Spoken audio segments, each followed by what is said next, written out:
ఆదివారము అంటే వృద్ధులను మనం ఏం చేయాలి? వృద్ధులను గౌరవించాలి. వృద్ధులు వచ్చినప్పుడు మనం ఏం చేయాలంటే, అమ్మా మాకు సంబంధం లేదు అన్నట్లుగా కూర్చోవాలి. అంతేనా? మన మీద పెద్దవారు వచ్చినప్పుడు మనం చేయాల్సిన పని ఏంటంటే, మనం లేచి వారిని గౌరవించాలి. అదే వయోవృద్ధుల ఆదివారం అని వాక్యం మనకు తెలియజేస్తా ఉన్నాడు. కాబట్టి మరి ఇక్కడ ఆదికాండము 46వ అధ్యాయము 28వ వచనం నుంచి మనము కొన్ని వచనాలు చదువుకున్నాము. ఇక్కడ దేవుడు మరి ఇక్కడ తెలియజేస్తున్న మాట ఏమిటంటే, 28వ వచనం నుంచి 34వ వచనం వరకు చదువుకున్నాం మనము. అతడు గోషేనుకు త్రోవ చూపుటకు యోసేపు నొద్దకు తనకు ముందుగా యూదాను పంపెను. వారు గోషేను దేశమునకు రాగా యోసేపు తన రథమును సిద్ధము చేయించి తన తండ్రి అయిన ఇశ్రాయేలును ఎదుర్కొనుటకు గోషేనుకు వెళ్ళి అతనికి కనబడెను. అప్పుడు అతడు అతని మెడ మీద పడి అతని మెడ పట్టుకొని ఎంతో ఏడ్చెను. దేవునికి స్తోత్రము కలుగును గాక. ఇప్పుడు వయోవృద్ధుల ఆదివారం అంటే పెద్దలు ఏం చేస్తారంటే పిల్లలను దీవిస్తారు కదా. పెద్దలు చేసే పని ఏంటండి? పిల్లలను దీవిస్తారు. అంటే మనకంటే ఎక్కువ వయసు గల వారు మనల్ని ఏం చేస్తారంటే ఎప్పుడు దీవించాలి కానీ శపించకూడదు. ఇక్కడ యాకోబును బట్టి మనం చూసినట్లయితే, యాకోబుకు అనేక మార్లు తన కుమారులు దుఃఖము కలుగజేశారు లేదండి. అనేక విషయాల్లో యాకోబు కుమారులు యాకోబునకు ఏం కలుగజేశారు? దుఃఖమును కలుగజేశారు. తన సహోదరుడు వెళ్ళినటువంటి యోసేపును మరి కొట్టారు, హింసించారు, ఐగుప్తీయులకు అమ్మేశారు, గోతులో పడవేశారు. ఇవన్నీ కూడా మరి చనిపోయాడని అంగీని మేకరక్తంలో నుంచి తీసుకొచ్చి చూపించారు కదా. బ్రతికున్న మనిషి చనిపోయాడని చెప్పి తీసుకొచ్చి చూపించి దుఃఖము కలుగజేశారు అనేక విధాలుగా. అయినను యాకోబు ఎక్కడా కూడా తన కుమారులను శపించాడా? ఎక్కడన్నా శపించినట్టు మనం చూసామా? లేదు. కాబట్టి పెద్దలు చేసే పని ఏంటంటే, మనం చేసిన తప్పిదములను కప్పుతారు, మనల్ని సహిస్తారు, ఓర్చుకుంటారు, మనం దీవిస్తారు తప్ప మనలను శపించరు. అందుకని మనం పెద్దలను ఏం చేయాలంటే గౌరవించాలి, పెద్దలను ప్రేమగా చూసుకోవాలని ఈరోజు అంశం ద్వారా దేవుడు మాట్లాడుతూ ఉన్నాడు. దేవునికి స్తోత్రము కలుగును గాక. కాబట్టి అప్పుడు ఇశ్రాయేలు యోసేపుతో, నీవు ఇంకా బ్రతికి ఉన్నావు, నీ ముఖము చూచి తిని కనుక నేను చనిపోవదనని చెప్పాను. దేవునికి స్తోత్రము కలుగును గాక. యోసేపు అనుకున్నాడు అసలు తన తండ్రి యాకోబు మరణించుంటాడు ఈ పాటికి, నేను మరలా నా తండ్రిని చూస్తానో చూడలేను అనుకున్నాడు. కాబట్టి నీవు ఇంకా బ్రతికి ఉన్నావు కనుక నేను నీ ముఖము చూశాను, ఇక నేను ఏమంటున్నాడు, ఇక నేను చనిపోవుతానని చెబుతూ ఉన్నాడు. కాబట్టి ఎవరి యాకోబు కూడా తన కుమారుని మళ్ళా చూడలేను అనుకున్నాడు, ఈ లోకంలో లేడనుకున్నాడు. యాకోబు మళ్ళా యోసేపును కలుస్తానని ఎప్పుడు అనుకోలే. కానీ దేవుడు మరి ఆ విధంగా వారిద్దరిని కలిపినందుకై మరి దేవునికి మహిమ కలుగును గాక. కాబట్టి మరి ఇక్కడ తెలియజేస్తున్నాడు, ఫరోకి నా కుటుంబీకులు ఇక్కడికి వచ్చారు, నేను తెలియజేయాలి. అలా తెలియజేయాలంటే మీరు ఏమని చెప్పాలంటే ఏం చెప్పాలి? మేము పూర్వం నుంచి కూడా మా వృత్తి ఏంటంటే మేము పశువుల కాపర్లము, గొర్రెల కాపర్లము అని చెప్పమన్నారు. ఎవరు చెప్పమన్నారండి? యోసేపే వారికి సలహా ఇచ్చాడు, నేను ఫరో ముందు మిమ్మల్ని నిలబెడతాను, నా కుటుంబీకులు నా తండ్రి ఇంటి వారు ఐగుప్తు దేశానికి వచ్చారు కనుక వారికి ఒక మంచి శ్రేష్టమైనటువంటి ప్రదేశము వారు ఉండటానికి మరి కావాలి కనుక నేను వారి ముందు ప్రవేశపెట్టినప్పుడు మీ వృత్తి ఏంటని అడిగితే ఏం చెప్పమన్నాడు? మేము పశువుల కాపర్లము, గొర్రెల కాపర్లము, మా పూర్వీకులు కూడా ఇదే కొనసాగించారని చెప్పమన్నాడు. పశువులు కాపర్లు అంటే ఐగుప్తీయులకు హేయులు, అంటే మరి చాలా తక్కువ కలిగినటువంటి వాడు. మరి అట్లాంటి వారు మరి దీన స్థితిలో ఉన్నటువంటి వారు, పనికి రానటువంటి స్థితిలో ఉంచేటటువంటి వారు ఐగుప్తీయుల ఉద్దేశము పశువులు కాపర్లు అంటే. అట్టి వారితో ఫరో శ్రేష్టమైనటువంటి గోషేను ప్రాంతము వారికి ఇచ్చాడు. దేవునికి స్తోత్రము కలుగునుగాక. ఐగుప్తీయులకు హేయులు ఈ పశువులు కాపర్లు. అయినను ఫరో శ్రేష్టమైనటువంటి గోషేను ప్రాంతం ఇచ్చాడు. ఆ గోషేను ప్రాంతంలో ఏముందంటే మరి పశువులు మేయడానికి పచ్చని వనం ఉంది. పశువులకు ఎక్కడ కూడా మరి ఎడారిగా ఉన్నటువంటి ప్రాంతము కాదది. పుష్టిగా ఆహారం దొరికేటటువంటి, మేత దొరికేటటువంటి ప్రాంతం అది. మీరు పశువులు కాపర్లు కనుక గోషేను ప్రాంతంలో మీకు ఇస్తున్నారని ఫరో చెప్పినట్లుగా మనం చూస్తూ ఉన్నాం. అలాగే ఫరో మరి యాకోబుతో దీవించబడ్డాడు. దేని స్థితిలో పనికిరానటువంటి వారిగా ఉన్నటువంటి పశువులు కాపర్లైనటువంటి యాకోబు ఎవరు దీవించాడు? ఐగుప్తు దేశానికే అధికారి అయినటువంటి ఫరోను దీవించే భాగ్యము ఎవరికి దొరికింది? యాకోబుకి దొరికింది. దేవునికి మహిమ కలుగునుగాక.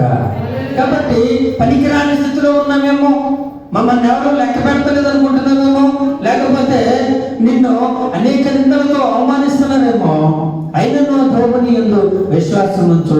దేవుడు యాకోబు ఫరోను ఆశీర్వదించినట్లుగా ఈరోజు నిన్ను ఒక ఆశీర్వాదకరముగా దేవుడు ఈ యొక్క సంఘంలో నిలబెట్టబోతూ ఉన్నాడని వాక్యం ద్వారా దేవుడు మాట్లాడుతూ ఉన్నాడు.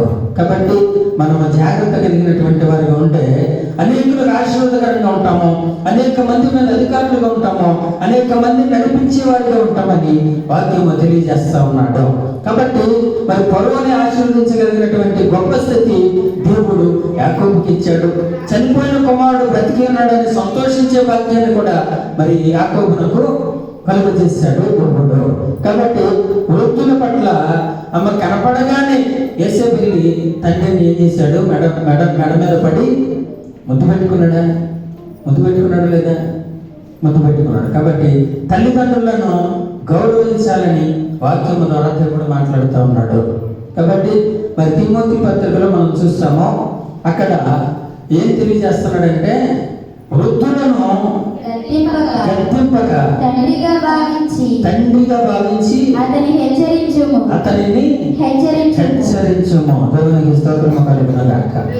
ఒక మాటలో పరిశుద్ధ పౌలు తిమోతికి రాస్తూ తెలియజేస్తా ఉన్నాడు, వృద్ధులను ఏం చేయాలి? గద్దించగా తండ్రిగా భావించి మనము వారిని హెచ్చరించాలి. అంటే ఏదైనా వారు తెలియక ఒకవేళ ఏదైనా చేస్తుంటే అది చేయకూడదు, అది మంచిది కాదు అని చెప్పి మనం హెచ్చరించాలి తప్ప గద్దించేటటువంటి మరి విధానం మనకి మంచిది కాదని వాక్యము ద్వారా దేవుడు మాట్లాడుతూ ఉన్నాడు. కాబట్టి వృద్ధుని గద్దెంపకూడదు, తండ్రిగా భావించాలి. అంటే మన ఇంట్లో వృద్ధులను మాత్రమే మనం గౌరవిస్తాం. మనకున్న అలవాటు ఏంటంటే, అమ్మా మీరు మాట్లాడుకోబాకండి, మన ఇంట్లో వృద్ధులను మాత్రమే మనము గౌరవిస్తాం, బయట వృద్ధులతో మనకు సంబంధం లేదు, మన ఆలోచన అయితే. కానీ ఇక్కడ మనోళ్ళ బయట వాళ్ళు అనేది పక్కన పెడితే వృద్ధులను మనము గౌరవించి తీరాలి, వారిని గద్దించక తండ్రిగా భావించాలని వాక్యం మనగా తెలియజేస్తా ఉన్నాడు.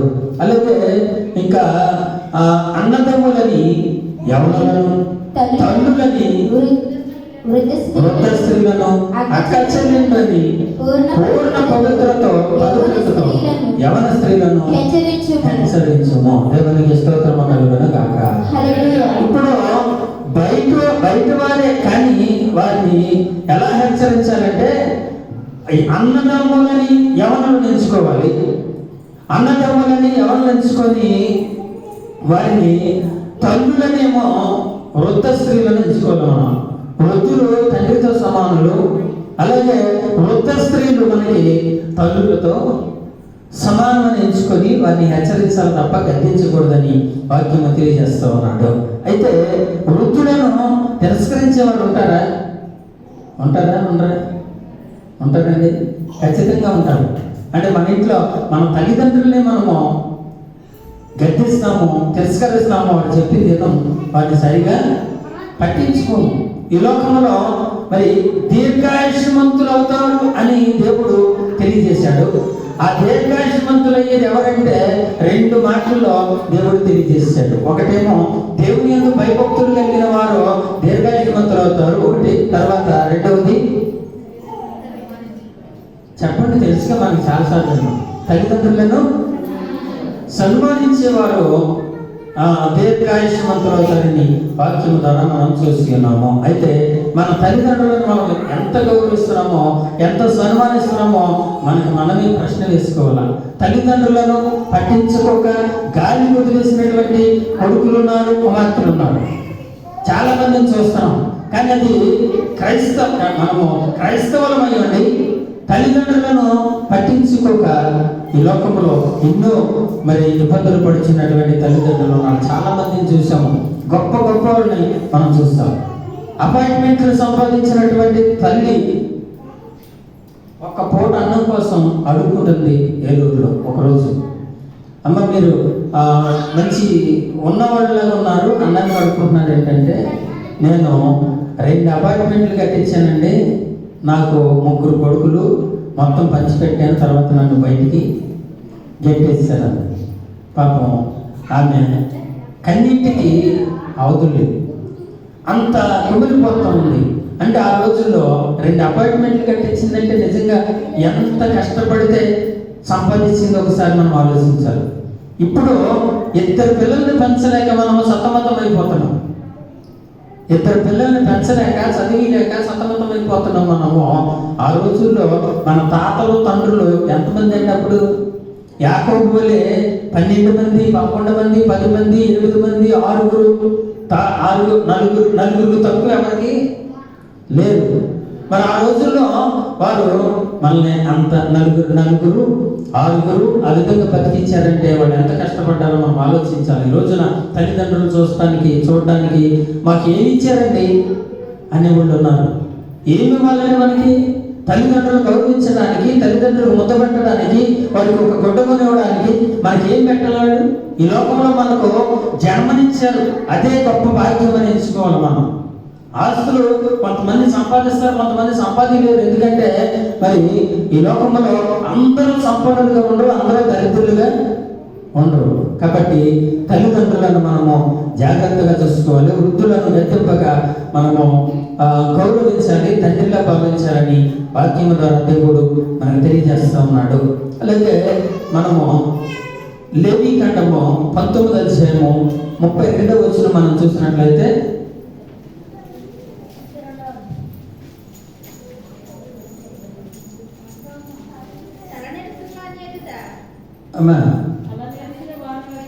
తల నెరిసిన వాడి ఎదుట లేచి ముసలివాని ముఖమును ఘనపరిచి నీ దేవునికి భయపడవలెను, నేనే యెహోవాను, మీ దేశమందు పరదేశిని మీ మధ్య నివసించినప్పుడు వారిని బాధింపకూడదు. దేవునికి స్తోత్రం కలుగునుగాక. ఇప్పుడు మనకు సంబంధం లేని వ్యక్తి వచ్చాడు, మన కుటుంబంలో వాడు కాదు, మన సంఘంలో వ్యక్తి కాదు, అయినను వృద్ధులు ఏం చేయాలి? తల నెరిసిన వాని ఎదుట మనం ఏం చేయాలి? లేచి ముసలివాని ముఖం ఏం చేయాలి? మనము ఘనపరచాలి. అమ్మ ఎందుకు మీరు మాట్లాడతారు? మాట్లాడకండి, ఎందుకని కొద్ది నిమిషాలు ముగించేస్తాము, తర్వాత మాట్లాడుకుంటాం, ఓకేనా? కాబట్టి అంటే క్రమశిక్షణ అనేది క్రైస్తవ సంఘానికి అవసరమైంది కదా. క్రమశిక్షణ అనేది క్రైస్తవ సంఘానికి అవసరమైంది. వాక్యం చదివేటప్పుడు, ప్రార్థన చేసేటప్పుడు కుర్చీలు లాగటం, తొయ్యటం, మీరు మాట్లాడుకోవటం ఇలాంటివి చేయబాకండి. అర్థమైందా? మన సంఘంలో మన పాస్టర్లు వచ్చినప్పుడు బాగానే ఉంటుంది. బయట నుంచి ఎవరైనా సేవకులు పిలిచినప్పుడు కూడా ఇదే అలవాటుని చేస్తారనుకో, ఏమంటారు? బయటికి వెళ్ళి ఏమంటారండి?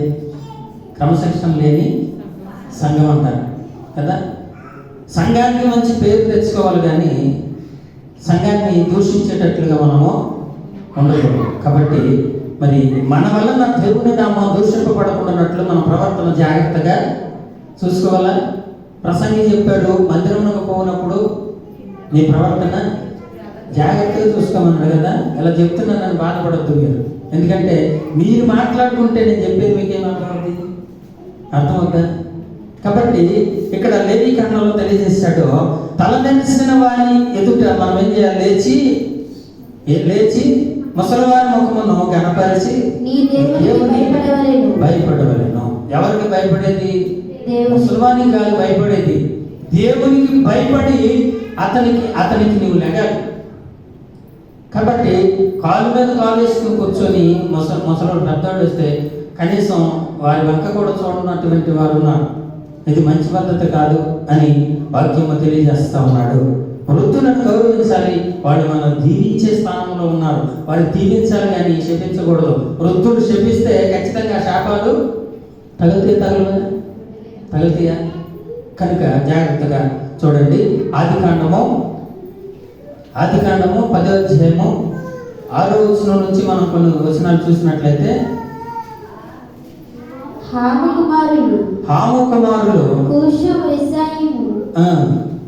కూషు మెషాయిను పూతు కానాను అనువారు. కూషు కుమారులు సెబా హవీల సప్త రయమ సప్తకాను వారు. రయమ కుమారులు షేబా దాదాను అనువారు. కూషు నిమ్రోదును కనెను. అతడు భూమి మీద పరాక్రమశాలి అయి ఉండుటకు ఆరంభించెను. దేవునికి స్తోత్రము కలుగును గాక. ఇప్పుడు నోవాహు కుమారులు ఉన్నారా? లేరా? ఎంతమంది? ఇద్దరు, ముగ్గురు కుమారులు ఉన్నారు. ముగ్గురు కుమారుల పేర్లు షేము, హాము, యాబేదు. కాబట్టి మరి తన తండ్రి వృద్ధాప్యంలో ఉన్నాడు. తన తండ్రి వృద్ధాప్యంలో ఉన్నప్పుడు జల ప్రవాహము తగ్గిపోయిన తర్వాత నోవాహు చేసింది ఏంటంటే, తన భూమి మీద ద్రాక్ష తోట నాటాడు. ద్రాక్ష తోట విస్తారంగా ఫలించింది. ఆ ద్రాక్ష పండ్లను విస్తారంగా తినడం చేత అతడు మత్తుడై ఉన్నాడు. తండ్రి ఏమై ఉన్నాడమ్మా? మత్తుడై ఉన్నాడు. మత్తుడై ఉన్నప్పుడు తన తండ్రి వస్త్రహీనుడుగా ఉన్నాడు. దేవునికి స్తోత్రం కలుగును గాక. వస్త్రహీనుడిగా ఉన్నప్పుడు హాము చేసిన పని ఏంటంటే, బయటికి వెళ్ళి ఈ యొక్క మాటను బహిరంగంగా చేసేసాడు, నా తండ్రి వస్త్రహీనుడిగా ఉన్నాడని కదా. చాటింపు, కొంతమంది చాటింపే చేస్తారు. తన తండ్రిని అవమానపరుస్తున్నాడనే విషయము గ్రహించకుండా మరి అక్కడ వెల్లడి చేసినట్లుగా మనం చూస్తూ ఉన్నాము. అలాగే షేము అయితే ఏం చేశాడంటే, షేము తన తండ్రి దిశమలను వెనక నుంచి వెళ్ళి కప్పినట్లుగా మనం చూస్తూ ఉన్నాము కదా. హాము కాకుండా షేము, యాబేతును కలిసి వెళ్ళి తన తండ్రికి వెనక తిరిగి వస్త్రం తీసుకెళ్ళి కప్పారు. కాబట్టి నోవాహు ద్వారా ఆశీర్వదించబడ్డాడు షేమును, యాబేతును. హాము ఏం చేయబడ్డాడు? హాము దీవించబడ్డా, శపించబడ్డా అని అంటే, దీవించబడ్డా, శపించబడ్డా? 9వ అధ్యాయం 25వ వచనం చూద్దాం. కానాను శపింపబడిన వాడై తన సహోదరులకు దాసాను అనెను. మరియు అతడు దేవుడైన యెహోవా స్తుతింపబడును గాక. కానాను అతనికి దాసుడగును. దేవునికి స్తోత్రం కలుగును గాక. కదా, తండ్రి పట్ల చేసిన తప్పు హాము ఏమో శపించబడ్డాడు, షేము ఏమో ఏమయ్యాడు? దీవించబడ్డాడు, ఆశీర్వదించబడ్డాడు. కాబట్టి మనము తల్లిదండ్రులను నిర్లక్ష్య పట్టకూడదు, వారిని గౌరవించాలి, వారిని సన్మానించాలి, వారి పట్ల మనము ప్రేమ కలిగి నడుచుకోవాలి తప్ప ఎప్పుడు కూడా వారిని నిర్లక్ష్య పెట్టి బాధించేటటువంటి విధానము మనలో ఉండకూడదని వాక్యము ద్వారా దేవుడు తెలియజేస్తున్నాడు. దేవునికి స్తోత్రము కలుగును గాక.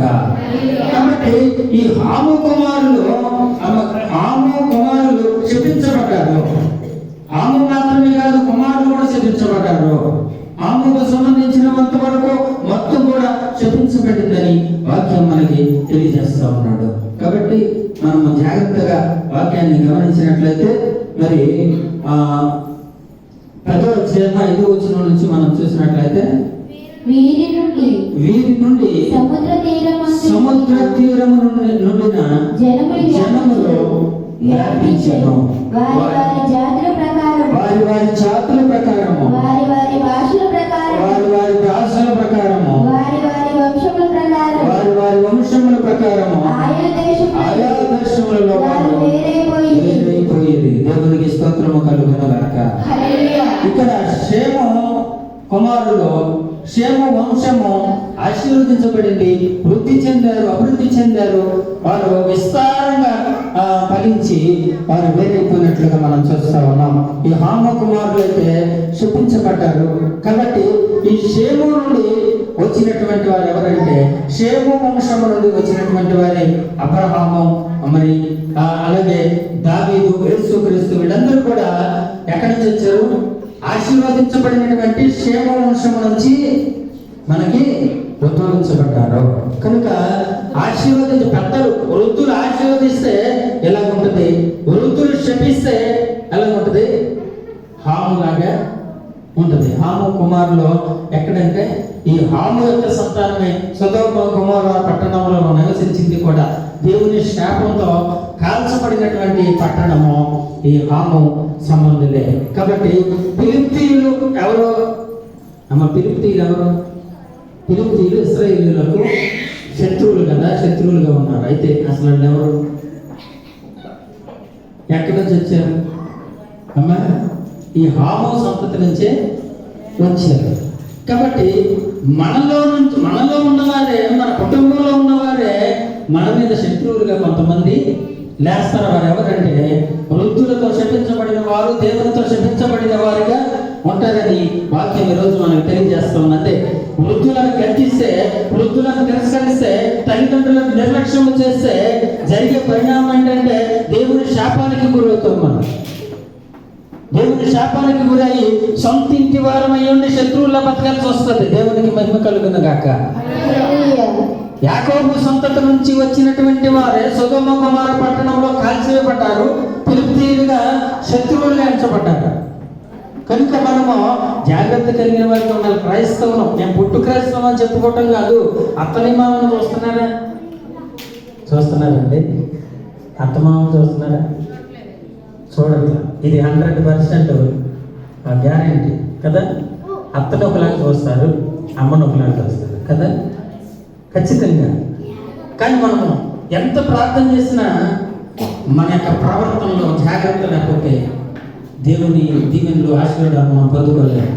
మనం రోజు ప్రార్థన వెళ్తున్నాను అనుకుంటున్నామేమో, ఇంట్లో ఉన్న నీ అత్తకి మొదలు పెట్టకపోతే నీ ప్రార్థన వ్యర్థం.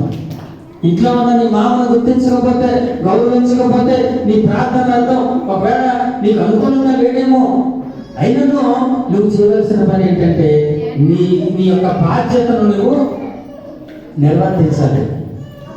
అలా కాకుండా నాకేం పెట్టలేదండి, మా తోడుకోళ్ళకే ఎక్కువ పెడతాడు అనుకున్నావు అనుకో, దేవుని దృష్టిలో నేరస్తులైపోతారు. దేవునికి మహిమ కలుగునుగాక. కాబట్టి శపించబడిన స్థితిలో ఉన్నాడు హాము. దేనివల్ల అంటే తన తండ్రిని గౌరవించలేకపోయాడు. తన తండ్రి కావాలని చేసింది కాదది. కొన్నిసార్లు తప్పుదములు అందరము చేస్తాం. కాబట్టి అయినను దానిని బహిరంగము చేసి తన తండ్రి దిశమలను మరి బహిరంగం చేసినందుకు శపించబడ్డాడు. దేవునికి స్తోత్రము కలుగునుగాక. కాబట్టి మనము ఈ షేము వంశం నుంచి వచ్చినటువంటి దావీదు, అబ్రహాము, యేసుక్రీస్తు వారు కూడా మరి దావీదు వంశం నుంచే వచ్చాడు. కాబట్టి మనము ఆశీర్వదించబడినటువంటి వంశానికి చెందిన వారంగా ఉండాలంటే, ఆశీర్వాదాలకు వారసులుగా ఉండాలంటే, మనము దీర్ఘాయుష్మంతులుగా ఉండాలంటే నీ తల్లిని తండ్రిని దేవుడు ఏం చెప్పాడు? 10 ఆజ్ఞల్లో చెప్పాడు. 10 ఆజ్ఞల్లో కూడా చెప్పాడు, నీ తల్లిని తండ్రిని సన్మానించు. జ్ఞానైన సొలొమోను అయితే నీ తండ్రినైనను తల్లినైనను దూషించు అనే దీపం ఎక్కడ ఆడిపోద్ది? కారు చీకట్లో ఆడిపోతుంది. గమ్యం తెలియదు ఇక కదా. దీపం అంటే మన ఇంట్లో దీపం కదా, ఆడిపోతే ఇంకో కొవ్వొత్తు ఏదో తెచ్చి వెలిగించుకోండి. ఏ దీపం మారిపోద్ది? దేవుడు పెట్టినటువంటి దీపం ఆరిపోద్ది కారు స్థితిలో. కాబట్టి ఎన్నో కష్టాలు పడి మనల్ని పెంచారు, ఎన్నో ఇబ్బందులు పడి వారు ఆస్తి పాస్తులు సంపాదించి మనకి ఇస్తే ఈ రోజున వాటిని చూడడానికి మనకి ఎంతో బాధ అయిపోతుంది కదా. మనం సంపాదించాలని సంపాదిస్తామా? ఇప్పుడు సంపాదించగలుగుతామా? ఆ రోజుల్లో వారు ఎకరమో 2 ఎకరాలు 4 ఎకరాలు సంపాదించారు. ఇప్పుడు 10 చెట్లు కొనలేము మనం. 10 చెట్లు కొనేటట్లు లేదు ఇప్పుడు భూమి అసలు. కాబట్టి వారు సంపాదించి ఇస్తే మనమేమో ఏం చేస్తున్నాం? వారిని తిరస్కరిస్తున్నాము.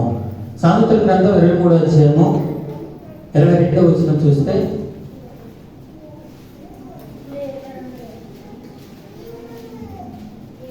యెహోవా వారి పక్షమున వ్యాజ్యమాడుడి.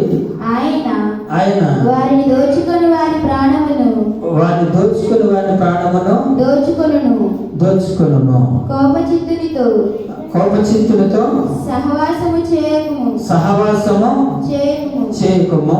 క్రోధము గల వానితో పరిచయము కలిగి ఉండకుము. అమ్మ ఎక్కడ చదువుతున్నాడు? 23వ అధ్యాయం 22వ వచనం. నిన్ను కనిన నీ తండ్రి ఉపదేశం అంగీకరించుము. నీ తల్లి మొతిమి అందు ఆమెను నిర్లక్ష్యము చేయకుము. దేవునికి స్తోత్రం కలుగునుగాక. ఏం చెప్పాడు దేవుడు? నిన్ను కనిన నీ తండ్రి ఉపదేశమును అంగీకరించు. నీ తల్లి ముదిమి అందు ఆమెను నిర్లక్ష్యము చేయకోము. అంటే నీ తండ్రి ఏదైనా సలహా ఇస్తే దాన్ని ఏం చేయాలి? ఏం చేయాలండి? నీకు తెలవదులే 4 వరకు అనాలా? లేకపోతే అంగీకరించమన్నాడు. నీ తండ్రి ఉపదేశమును అంగీకరించము.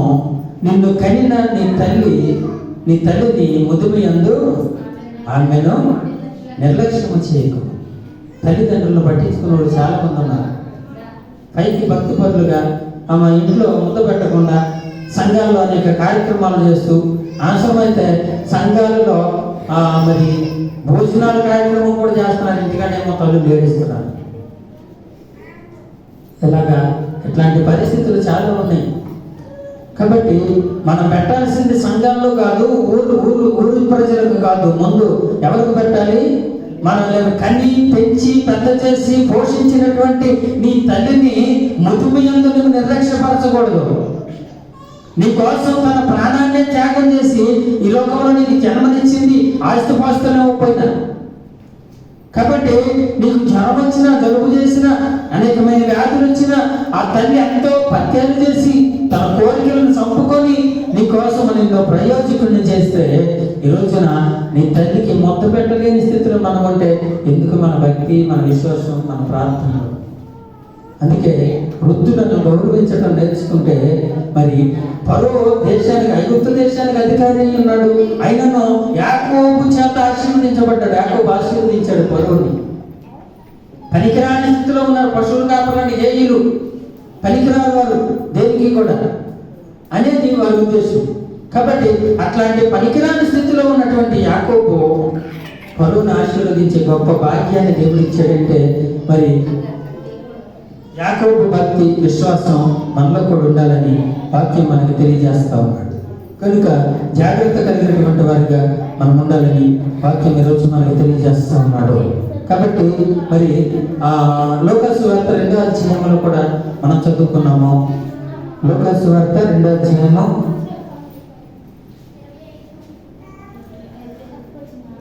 25వ వచనం నుంచి 35వ వచనం వరకు చదువు. యెరూషలేమునందు సుమోయోనను ఒక మనుషుడుండెను.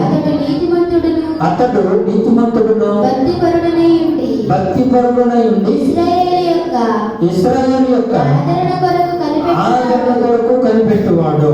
పరిశుద్ధాత్మ అతని మీద ఉండెను. దేవునికి మహిమ కలుగును గాక. యెరూషలేము దేవాలయంలో సుమోయోను అనేటటువంటి వ్యక్తి ఉన్నాడు. ఆయన వృద్ధుడు. కాబట్టి అతడు ఏం చేస్తున్నాడంటే నీతిమంతుడై ఉన్నాడు, భక్తిపరుడునై ఉండి ఇశ్రాయేలు యొక్క ఆదరణ కొరకు కనిపెట్టువాడుగా ఉన్నాడు. నిరంతరము కూడా ఇశ్రాయేలీల యొక్క ఆదరణ కొరకు ప్రయాసపడుతున్నాడు, కనిపెట్టుచు ఉన్నాడు. కాబట్టి అతడు ఆత్మవశుడై తెలియజేసిన మాట ఏమిటంటే, అతడు పరిశుద్ధాత్మ అతని మీద ఉండెను. అతడు ప్రభు యొక్క క్రీస్తును చూడక మునుపు మరణము పొందడని అతనికి పరిశుద్ధాత్మ చేత బయలుపరచబడి ఉండెను. ఆత్మవశుడై అతడు దేవాలయంలోనికి వచ్చెను. అంతటా ధర్మశాస్త్ర పద్ధతి చొప్పున ఆయన విషయమే జరిగించుటకు తల్లిదండ్రులు శిశువైన యేసును దేవాలయంలోకి తీసుకొని వచ్చినప్పుడు తన చేతులలో ఆయనను ఎత్తుకొని దేవుని స్తుతించుచు దేవునికి స్తోత్రం కలుగునుగాక. వృద్ధుల ఆశీర్వాదం మనకి చాలా అవసరమైంది. పెద్దవారు మనం లేచి వాటికి ఏ కుర్చీ ఇచ్చామనుకో, వాళ్ళు ఏమంటారు తెలుసా, ఎంత వినయం కలిగినట్లా కలకాలంలో చల్లగా ఉండు బాబు అంటారా అంటారా? ఆ దీవెన మనకు అవసరమైంది. అంతేగాని ముసలోడు వచ్చి పక్కన నుంచున్నా కానీ మనం కాలు మీద కాలు వేసి కూర్చుంటే వీడు ఎంత గర్వం రేటికి, వీడి జీవితంలో ఏమైపోతాడో చూద్దుగన్ను అన్నాడు అనుకో, నిజంగానే మన జీవితం భ్రష్టు పట్టిపోతుంది. కాబట్టి మనము జాగ్రత్త కలిగిన వారికి ఉండాలి. వృద్ధుల ఆశీర్వాదం మనకు అవసరం ఉంది. ప్రభు అయిన యేసుక్రీస్తును తన చేతులతో ఎత్తుకొని సుమోయోను అనేటటువంటి ఈయన తెలియజేస్తున్న మాట ఏమిటంటే, ఇక్కడ నాదాయకుడు నీ మాట చొప్పున సమాధానాలతో అన్యజనులకు నిన్ను బయలుపరచుటకు వెలుగుగాను నీ ప్రజలైన ఇశ్రాయేలుకు మహిమగాను సకల ప్రజల ఎదుట సిద్ధపరచిన నీ రక్షణ నేను కన్నులారా చూసి దేవునికి స్తోత్రం కలుగునుగాక. పరవశుడయ్యాడు సుమోయును. యేసుక్రీస్తుని ఎప్పుడైతే చూశాడో ఇక్కడ దేవునికి ప్రార్థన చేస్తున్నాడు, నాదా ఇప్పుడు నీ దాసుని సమాధానముతో పోషించుచున్నావని ఇక్కడ మాట్లాడుతూ ఉన్నాడు. అన్ని జనులకు నిన్ను బయలుపరచుటకు వెలుగుగాను, అలాగే నీ ప్రజలైన ఇశ్రాయేలును మహిమగాను సకల ప్రజల ఎదుట సిద్ధపరిచిన నీ రక్షణ నేను కన్నులారా చూసితిని అని ఇక్కడ సుమోయును మాట్లాడుతూ ఉన్నాడు. అయితే యేసేపును ఆయన తల్లియో ఆయనను గురించి చెప్పిన మాటలను విని ఆశ్చర్యపడ్డారు. అంటే అన్ని జనులకు వెలుగుగా ఉంటాడు ఈయన, ఇశ్రాయేలుకైతే మహిమకరంగా ఉంటాడు అనేటటువంటి మాటలు విన్నప్పుడు ఈ సుమోయుని మాటలకు యేసేపును మరియను వారు ఆశ్చర్యపడినట్లుగా మనం చూస్తూ ఉన్నాం. ఈ సుమోయును వారిని దీవించి ఇదిగో అనేక హృదయ ఆలోచనలు బయలుపడినట్లు ఇశ్రాయేలీయులలో అనేకులు పడుటకును తిరిగి లేచుటకును వివాదాస్పదమైన గుర్తుగా ఈయన నియమింపబడి ఉన్నాడు. దేవునికి స్తోత్రము కలుగునుగాక. దేని కొరకు ఈయన పుట్టి ఉన్నాడో అక్కడ ఆ తల్లిదండ్రులకు తెలియజేస్తున్నాడు. అన్ని జనులకు వెలుగుగా ఉంటాడు, ఇశ్రాయేలు ప్రజలకు మహిమకరంగా ఉంటాడు అని ఇక్కడ సుమోయును తెలియజేస్తూ ఉన్నాడు. కాబట్టి మరి సకల ప్రజల ఎదుట మరి ఏమన్నాడు, సకల ప్రజల ఎదుట సిద్ధపరిచిన నీ రక్షణను నేను కన్నులారా చూసితిని అన్నాడు. కాబట్టి ఇక్కడ మరి 35వ వచనం మనం చూస్తే, మరియు ఒక కట్టము దూసుకొని పోవునని ఆయన తల్లి అయిన మరియతో చెప్పాను. దేవునికి స్తోత్రం కలుగునుగాక. ఇప్పుడు యేసు ప్రభు వారు పుట్టారు, అనేక మందికి ఆశీర్వాదకరంగా ఉంటాడు, అన్ని జనులకైతే వెలుగుగా ఉంటాడు, ఇశ్రాయేలీయులకు మహిమకరంగా ఉంటారు. కానీ తల్లిదండ్రులను ఉద్దేశించి ఏం చెప్తున్నాడంటే, నీ హృదయంలోనికి ఒక ఖడ్గము దూసుకొని పోవును అంటే జరగబోయేది యేసు ప్రభు వారి గురించి సుమోయును ముందే చెప్పేశాడు. అసలు నీ హృదయంలోనికి ఖడ్గము దూసుకొని పోవునంటే ఆమె సిలువ యొద్ద నిలుచుండి ఆమె హృదయము పడినటువంటి వేదన ఎంత వేదన అండి, అవునా కదా? అవునా? ఆ యొక్క సంఘటనను ఈ సుమోయను తను పుట్టినప్పుడే చెప్పేశారు. కనుక మనము జాగ్రత్త కలిగినటువంటి వారిగా మనం ఉండాలని వాక్యం ఈరోజు మనకి తెలియజేస్తా ఉన్నాడు. కనుక మనము వృద్ధులను గౌరవించాలి, కానీ వాళ్ళని ఎక్కడ కూడా అవమానపరచకూడదు అనే సంగతి మనం తెలుసుకోవాలి. యెషయా గ్రంథము 40వ అధ్యాయము 29వ వచనం మనం చూసినట్లయితే, సొమ్మసిల్లిన వారికి బలమిచ్చువాడు ఆయనే, శక్తిహీనులకు బలాభివృద్ధి కలుగజేయవాడు ఆయనే. బాలురు సమస్యలు యవనస్తులు తప్పక తొట్టిల్లుదురు. యెహోవా కొరకు ఎదురు చూచువారు నూతన బలము పొందుదురు. వారి పక్షురాజుల రెక్కలు చాపి పైకి ఎగురుదురు. అల్లయక పరిగెత్తుదురు. సమస్యలక నడిచిపోవుదురు. ఎలా ఉంటే దేవుని యందు భయము కలిగి భక్తి కలిగి జీవిస్తే మనము సమస్యలక వారికి బలమిచ్చేవాడు ఆయనే, శక్తిహీనులకు బలాభివృద్ధి కలుగచేవాడు కూడా ఆయనే. యవనస్తులు కానీ వృద్ధులు కానీ ఎవరైనా సరే బలాభివృద్ధి పొందాలంటే ఆయన వల్ల మాత్రమే సాధ్యమవుతుంది. కాబట్టి మనం బాలురు తప్పక ఏం చేస్తారు? సమస్యలు.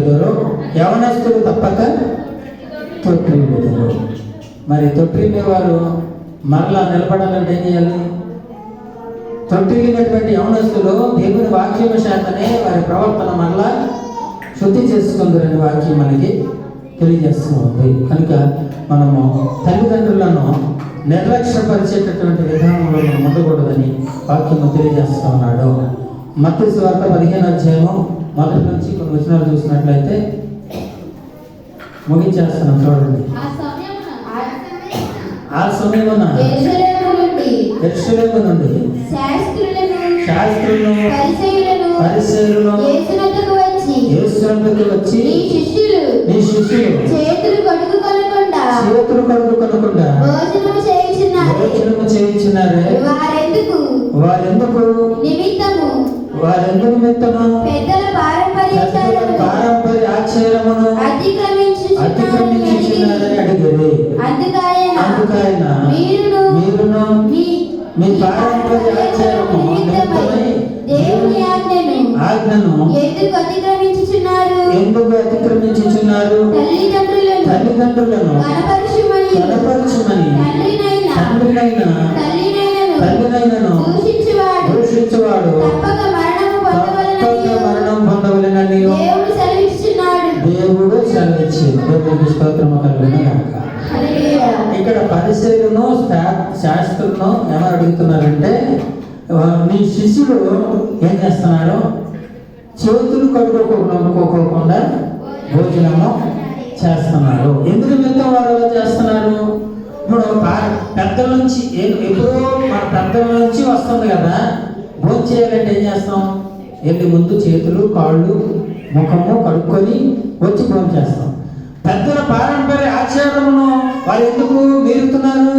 ఎందుకు చేతులు కడుక్కోకుండా భోజనం చేస్తున్నారు అంటే, యేసుప్రభువు ఏం చెప్తున్నాడంటే, మీరు కూడా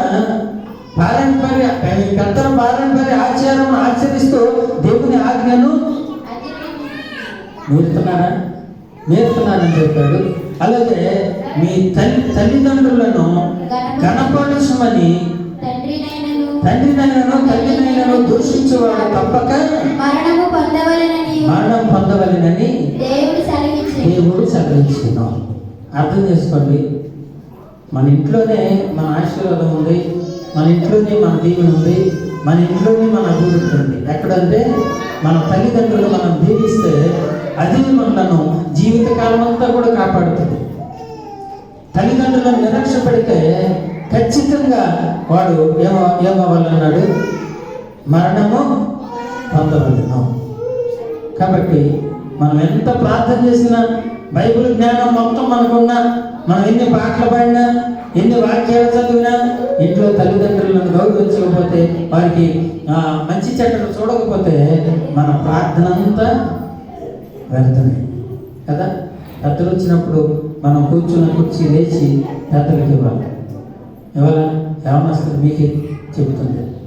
పెద్దలను గౌరవించాలి. వారు మనకి ఏం చేస్తారు అనేది మనకు అనవసరం. వారు తలదెరిసిన వారి ముందు మనము లేచి వారి ముఖమును కనపరిచి ఏం చేయాలి? దేవునికి భయపడాలి. అందుకనే ఇక్కడ యాకోబును చూసినప్పుడు పరువు కూడా, మరి యాకోబు పరువు కూడా నన్ను ఆశీర్వదించమని అడిగినట్లు మనం చూస్తున్నాం. పరువును ఆశీర్వదించాడు, దీవించాడు. అటు భాగ్యము రోజున నీవు నేను మనందరం కూడా పొందుకుందామగాక. ఈ కొత్త మాటలు దేవుడు తన వెంటలో దీవించి ఆశీర్వదించునుగాక. మనమందరం లేచి నిలబడినట్లయితే